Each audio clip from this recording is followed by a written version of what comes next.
perlu pusing dengan masa lalu, dan tak perlu malu dengan tempat asalmu.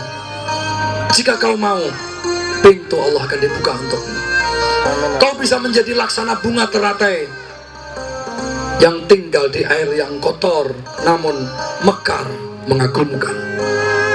Berubahlah, bangkitlah, karena itu jauh lebih indah daripada diam dan hanya bermimpi tanpa melakukan tindakan apapun.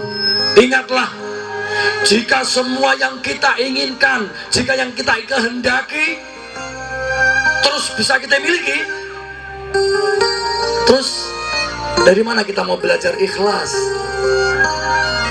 Nah, apa karepmu kudu kita tidak akan bisa menjadi pribadi yang ikhlas. Jika semua yang kita impikan segera harus terwujud, bagaimana kita bisa menjadi orang yang sabar? Ternyata kita bisa menjadi pribadi yang sabar jika setiap doa harus dikabulkan. Bagaimana kita bisa belajar tentang ikhtiar? Seorang yang dekat dengan Allah bukan berarti tidak ada air mata. Seorang yang dekat dengan Allah bukan berarti tidak ada air mata, saudara.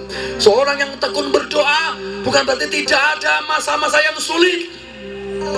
Biarlah Allah, sang penyelenggara kehidupan, yang berdaulat penuh atas diri kita dan makhluknya, Allah Subhanahu wa Ta'ala, yang maha tahu waktu dan kondisi yang tepat untuk memberikan yang terbaik untuk kita semuanya.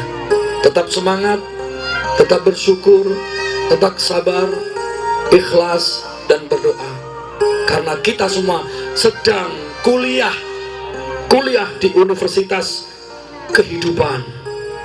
Orang yang hebat tidak dihasilkan melalui kemudahan, kesenangan, dan kenyamanan, tapi orang hebat mereka dibentuk melalui kesulitan, kesukaran, tantangan, dan bahkan air mata. Semoga Allah memberi kekuatan kita lahir batin.